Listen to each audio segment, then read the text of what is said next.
Welcome back. As businesses begin to open back up, that means workers are getting ready to leave their home offices. Fox 44's Brian Glenn finds out if it's normal for employees to feel a burnout when returning to work. All right, Meg, let's talk about employee burnout. Will companies see that since people have been working from home and now they're back in the office, and a lot of people have been kind of juggling back and forth? What's your take on that? Yeah, I think we've got all kinds of burnout on all fronts. We've got burnout with our family that we're not used to being engaged with as much as we are. We've got burnout with just anxiety overload of information in our brains, and then burnout at work. And so I think employers, I was reading some statistics that said, employers aren't really paying attention to that as much as the employees wish they would be. So I think it's really important that employers start thinking about how do we manage this burnout in this kind of new world that we live in, especially as we have people returning back to the office?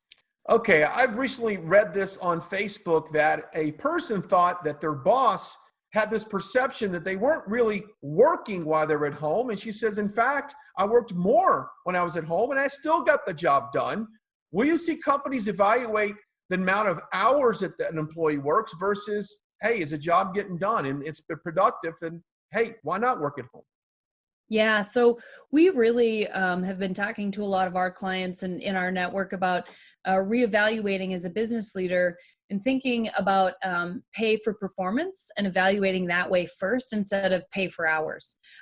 Traditionally and historically, the business world is a pay for hours that you put in. But if you really start thinking about our work environment, do people actually work for 8 hours a day when they're in their office? No, they're goofing around. They're on Facebook. They're planning their meal that night. They're calling their daycare and talking about their kid's diaper rash.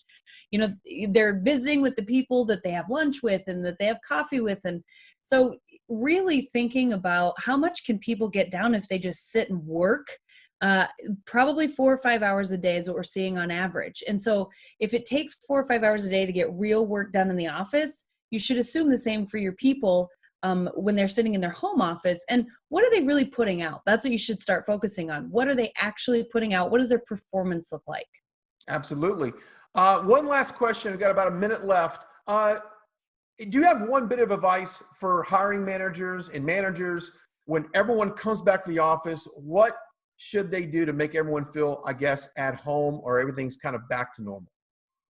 I think that the best thing we can do, especially from a hiring perspective, is be really, really consistent with the message about how you're handling the hygiene and health and safety of the people in your organization. It's important to be consistent, it's important to be clear, and it's important to have really high standards with your own expectations of your people and your leaders within your organization.